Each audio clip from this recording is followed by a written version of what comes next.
Had I gone public, I was told I could be waiting, I think, around 4 to 6 months for just a date when my surgery, just to find out when my surgery would be. And then the surgery was likely to be 12 to 18 months after that. Well, for anyone watching, I really just hope it helps them come to their decision, whether that's going for surgery or not. I just really hope it helps. On today's episode, I am joined by Tom. Tom is a lovely gentleman from across the sea in the UK, and he is joining me today to discuss his L5-S1 disc herniation and microdiscectomy. The UK's healthcare system is a little different than the US, and Tom will go into a little bit of his choice when dealing with how to treat his disc herniation. Enjoy. Tom is a fellow member of the subreddit microdiscectomy, where he has been asking questions and answering questions. And I've invited him on today's show to share his story and let us know how he is recovering and how you had surgery, right, Tom? Yes. I did, yes. Yeah, I had the full thing. The full thing. Okay. So why don't you go ahead and tell us a little bit about yourself? Sure. So first of all, thank you so much for having me on. It's a real pleasure to be here. So I am 32. I was 31 actually when I had the surgery. I live in London in the UK, where I moved after university. I like to kind of stay active. I was quite keen runner before the surgery. And quite like hiking as well. I love music and films, so I'm quite artsy, I suppose. For my job, I'm a software engineer, so I spend a lot of time, or have historically spent a lot of time sat down at desks for work.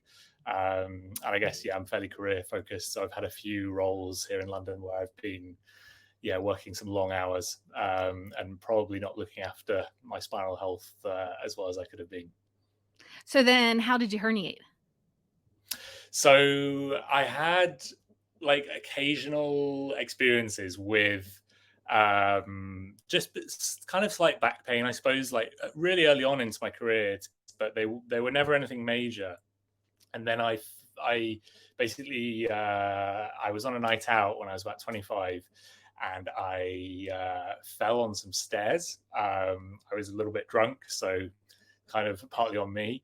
My surgeons actually said that might be a red herring. I sort of attribute that as the source of when my problems started. But I think it could have been that fall, that knock that I had, maybe started some, it caused some instability, and that's led over many years, it's maybe led to some poor sort of spinal health. I still think that was the sort of start of everything. And since then, I've had like the odd flare up that usually lasts for sort of weeks and months. Periodically, I'd usually have like one every year. Often they coincided with working quite intensely. So I think, sitting down for long periods of time was probably the biggest sort of cause of it. And then last year I got quite into CrossFit. So I was living in the Netherlands for 3 months last summer. And one of the ways I met some really cool Dutch people was I went and joined a CrossFit gym. I had no idea that was popular overseas too. I just thought that was an American thing. I think actually they technically didn't call it CrossFit. It's certainly, CrossFit itself is very popular in the UK. I think at this gym it was CrossFit and everything but name only. So it's the same sort of exercises, the same sort of intensity.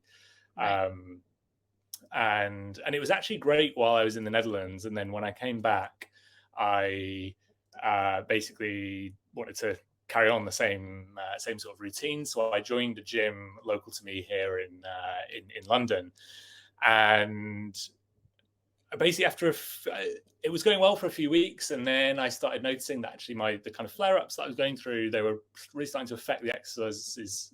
So the exercises I was doing, and eventually I actually had a session where I had to stop in the middle of it, and that had never happened before. So it was a bit of a scary thing, but we kept kind of trying to change it up. So like taking less weight, slowing down movements or whatever, to sort of feel less pain.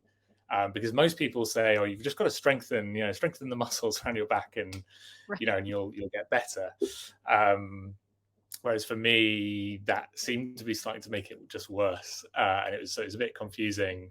And so I put going to the gym on hold for a while, and then I think this was after Christmas last year. I had a few things that just went kind of caused like some quite sharp pain, so I started climbing because I thought that would be like slightly less intense on my back.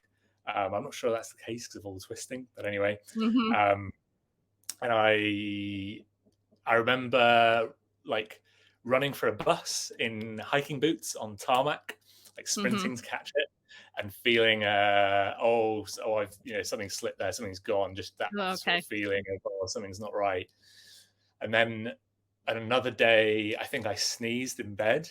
So I was just lying prone and I sneezed, and that was another moment where I was like, oh, it was a sudden sharp pain. And I didn't really know what was going on at this point. I'd done some research into sort of physio because I'd always had these flare-ups and stuff, but I'd never entertained the idea that I had anything really serious wrong with me, despite actually looking back having quite a few of the warning signs. When you say flare-ups, what kind of symptoms were you having? Just back, or was it leg also? It was really just back until around March this year. That's when I started to get the sciatica that really radiated down my left side, and right down below my left knee. So that's how. There's a few different ways I'd characterize it. There's a few different kinds of pains, isn't there, for people that suffer from this sort of disc-related back issues. And yeah, for me, the pain down my leg only started, I think, around sort of February, March this year. Got worse after I went on a holiday, and I was driving for quite a lot of that holiday, and that's when I think quite a lot of the sciatica sort of really took off, and that was when I was like, all right, I need to actually do something about this. I need to go and see someone and figure out what's wrong. That was February of this year. That wasn't until April. So I was sort of that was a particularly long flare up, I suppose. And then because it just wasn't getting better, I decided to seek some proper medical help around April this year, sort of mid-April, I think. So it sounds like you had a slow progress of just pain and symptoms increasing over the years versus some people will wake up one morning and just can't move all of a sudden. Yeah, that's definitely how I characterize it. Yeah, and it's amazing how many different pathways there are, isn't it, to the same condition. So then how did you go about getting diagnosed with a herniated disc? So around mid-April, I just hit that breaking point where it was just really starting to affect my daily life, and I was starting to feel like it was getting harder and harder to work. I have a standing desk now that I use mostly, but even with that, I was still in quite a lot of discomfort. So I went to I'm not sure if you have many guests from the UK, Christine. You're my first. Really? Yeah. Okay. We have a funny sort of healthcare system in the UK that's having quite a lot of problems, I think, over the last few years, where waiting lists have grown and grown for a number of factors. And because of the sort of urgency that I felt, I basically felt that going private was the only option. And most people in the UK don't have insurance, so it was sort of a big step, but I was in so much discomfort that I felt like I didn't really have any other choice. So I actually I guess kind of made a rash decision, and I went. There's a place in London called Harley Street, which is where it's sort of, I think, fairly well renowned for fancy doctors that'll do any kind of procedure for the right price. And I got a same day sort of diagnosis package, and I got so I went to see a consultant. He examined me. I went off for an MRI scan an hour later, and then about an hour after that, the results came back, and we kind of discussed it. And as soon as he got it up on the screen, it was like, oh, that looks okay. Yeah, it looks okay. oh, that looks okay as well. Oh, what's going on? What's going on there? So it was just very, very obvious Okay. from this. Which disc was it? It was the L5S1, the classic. Okay. Yeah, Me too. one.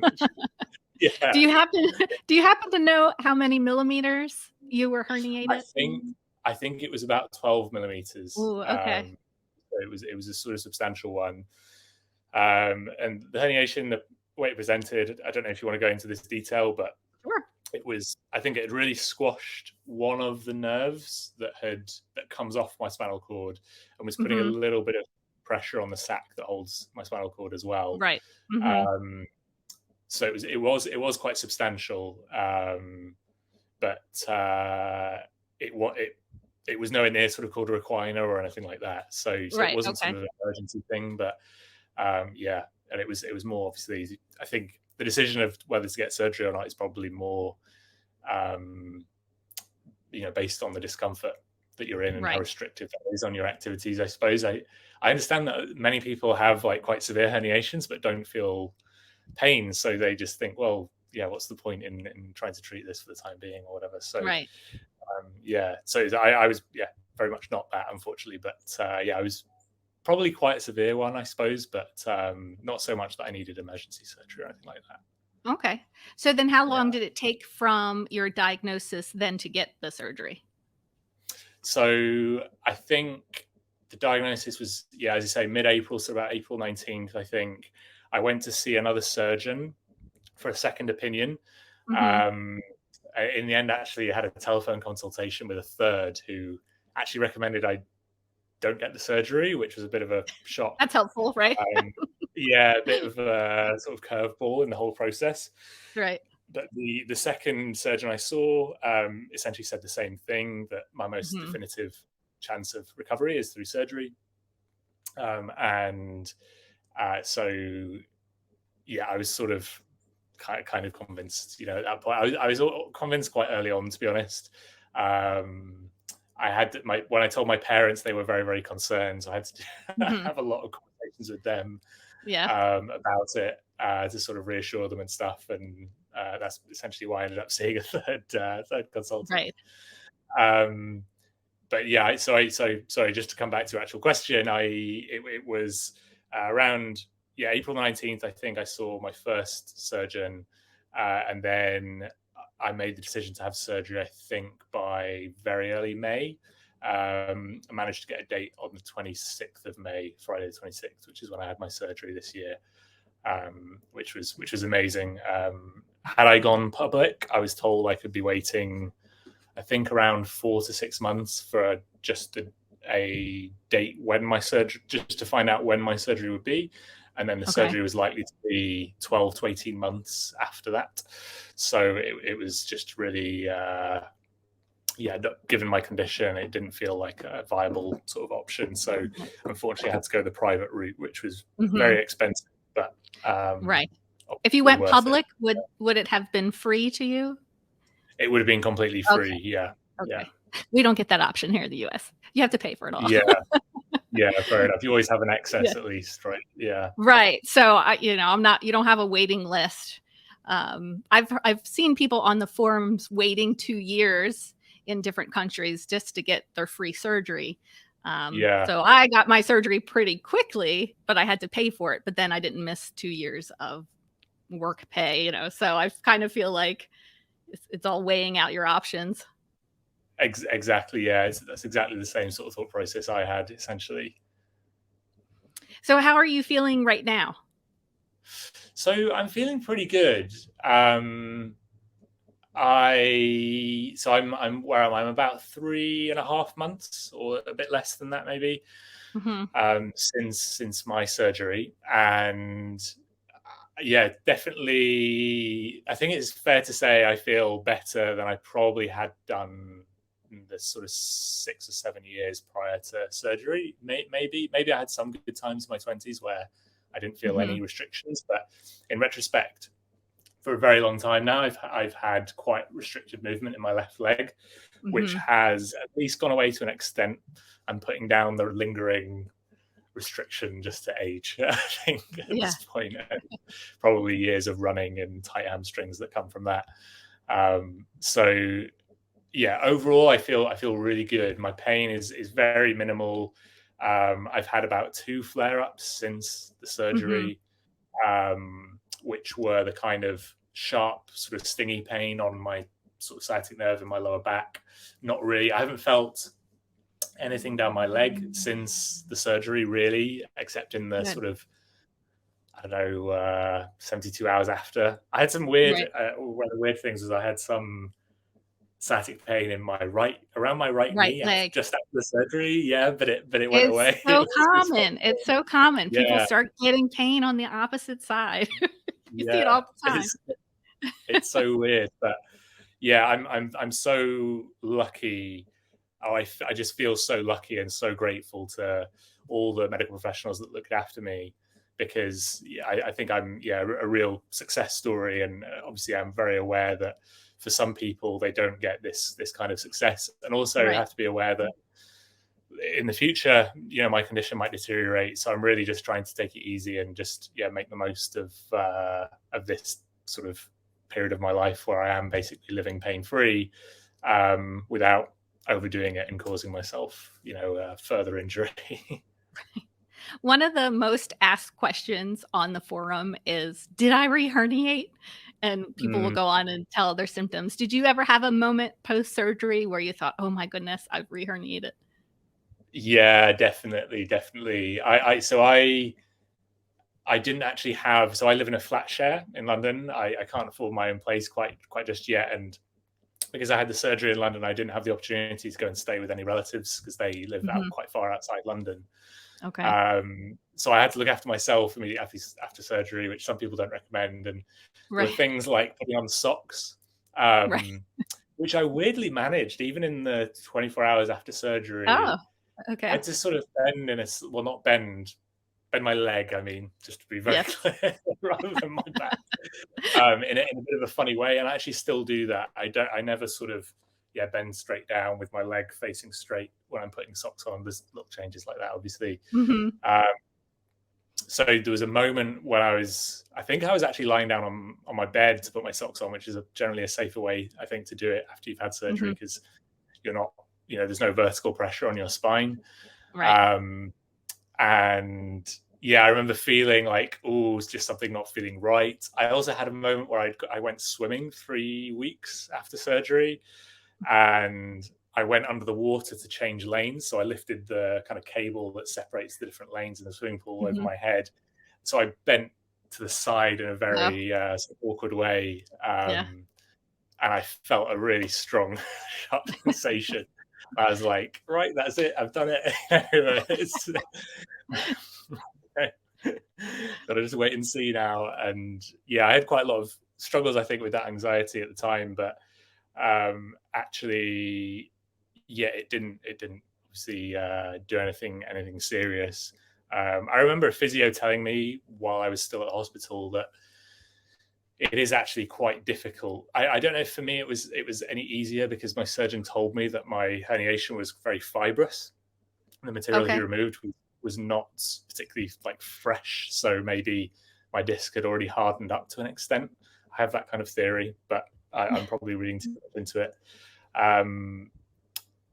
A physio did tell me that it is actually sort of fairly well. I think it really depends, doesn't it? I certainly don't want to. Everyone's very different. I don't want to sort of give off the idea that it's difficult. But the physio sort of said that you're best off not worrying about it and just allowing yourself to move naturally. And if you're too panicked and kind of tense about it, that might actually lead to further problems. So I took that advice on, basically. Okay. How long after your surgery did you start meeting with your physio? Do you remember? So I never got an actual physio after the surgery, except while I was at the hospital. So I had 2 physios that came to sort of see me to make sure I could move around okay and I didn't have any limitations immediately after surgery. And then I stayed overnight, and someone came the next morning to make sure that I could walk up and down stairs without any assistance. which was surprisingly fine. A little bit awkward, I think, in the first sort of 48 hours, but basically fine, and that was really good to realize. But after that, I actually didn't see a physio. I didn't enlist one full time, and part of that is because in the lead up to having surgery, I was actually doing so many of the kind of floor exercises that you're supposed to do to kind of strengthen your core that I felt really confident doing them in my room here in London. And I started to gradually get more active. I took my surgeon's advice to just, obviously, he basically said do nothing in the first 6 weeks, which I almost took religiously, besides going swimming once and a few floor exercises that I did start to do, to be fair. And then at 6 weeks, he basically said, yeah, you can gradually get back into anything. And if you start feeling pain, just taper it off. Don't do that activity quite so much for a while and see how you progress. And he said I'd get better over the course of the standard sort of 6 to 12 months. I should still be seeing some improvements. So so I've kind of kept it varied, tried to incorporate a lot of different exercises as best I can, really, walking a lot, all the kind of good things, really. And definitely no sort of hard weight training or anything like that. I'm certainly, unfortunately, not going to be going back to a CrossFit gym. I don't think anytime in the near future. But are you running again? I'm sadly not. No, I have a feeling that it would be okay. I have occasionally run for a bus or a train since my surgery, and I've been okay, to be honest.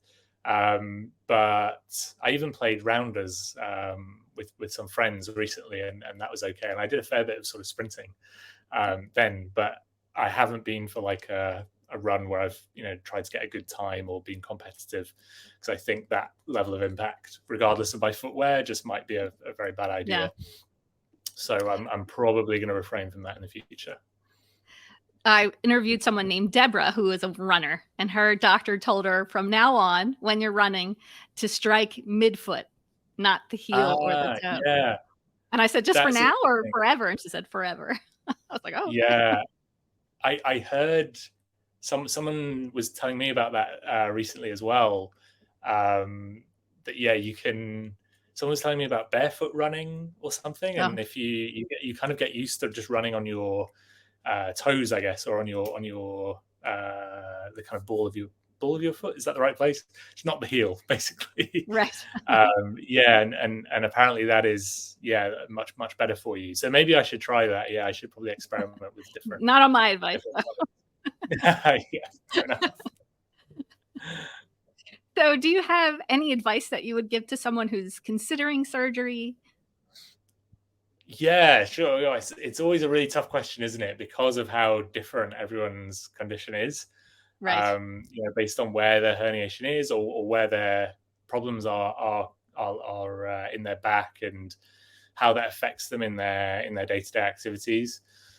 One thing I think is really good is that if you have seen a surgeon, it's useful to, like, if they'll let you record what they say to you, that could be really helpful. But otherwise, like, just taking notes and thinking about what they're saying, making sure you have a record of it, because it's easy.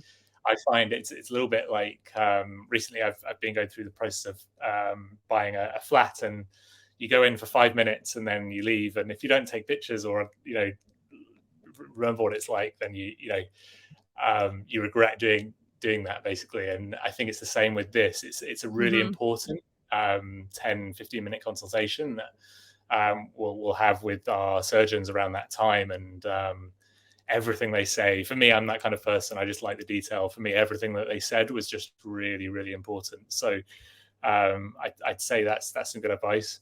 But I'm wary because of how different everyone's condition is. I'm sort of wary of saying anything, particularly because I feel like I'm maybe on the kind of more fortunate side of the results of the procedure, to be honest. So I'm very wary of giving an overly sort of positive view of what the experience is like, because it is a huge decision. And I remember meeting a doctor shortly before my surgery who, sort of did say that there's, based on his experience, that it's something that he would really, really, try and avoid because of some of the things that he's seen, that haven't gone to plan, or the way it can change your back permanently and that sort of thing. So I'm wary. Is there anything else? How was your pain from the incision compared to your sciatic pain? Really good question. It was, I had some sort of drug injected into the area when they closed the incision site, and that worked for the 24 hours. I felt nothing. It was dreaming. It was honestly like the best I felt in ages. I was very lucky. I'm one of these lucky people that got basically immediate relief from both the tightness in my leg and the kind of pulsating sciatic pain went away pretty much straight away. And so around the incision site then started to get worse around 24 hours after the surgery. I remember I took 2 codeine tablets. I'm not sure what that's called in America. Actually, it might be the same thing. Is it just codeine? Yeah. Okay, great. I thought it might have a different name. So I took 2 of those, and to be honest, it didn't actually help that much. And I think the incision site pain peaked around 36 to 72 hours after surgery, something like that. And then gradually sort of went away. I just had to be very careful moving around in bed. I think I remember sleeping on my side for a good, at least 7 days to 2 weeks after surgery. And I still try to do that now. And, I find like keeping a pillow between my legs is really helpful when sleeping, even now. Just for feeling like loose the next day, it's still really useful. So yeah, I think mostly my incision site is fine. I'm lucky I didn't get any kind of tearing or anything like that there. It's definitely stiff in my lower back. I definitely still have that kind of stiffness. That hangs around, unfortunately, for quite a while. Yeah. I think that's what I heard. So I guess I just have to be okay with that. I've definitely noticed. I've tried to do a little bit of yoga since surgery. It's definitely different. I'm definitely not as flexible as a good heating was. pad is what works wonders for stiffness. Really? Oh, that's great advice, Christine. Yeah, I'll have to try and source one of those. Yeah, I remember actually. In the run up to surgery, having like a hot water bottle was always useful. But I'll have to try that. I never thought of actually, needing that again afterwards. But I'm sure it would sort of hands up. No, it's fantastic. It's really, really, really nice to get to chat to people. And as I say, it's so good to, get the opportunity to help people. So thank you so much for sort of setting this up. And my pleasure. I really, really hope that anyone watching, for anyone watching, I really just hope it helps them come to their decision. Whether that's going for surgery or not, I just really hope it helps. Thank you. I think it will be a huge help. Well, thank you again, Tom. I really appreciate you being willing to come on and speak with me. And I look forward to hearing people who just react to your story and will say, thank you so much. Have a good day. Likewise. Thanks so much, Christine. Thank you again for watching Bed, Back, and Beyond. If you are someone who has a positive recovery story from a disc herniation with either surgery, physical therapy, chiropractic, or acupuncture, or anything like that, and you would like to share your story to help encourage others, please reach out. I would love to include you in the podcast. Thank you so much, and feel better quickly.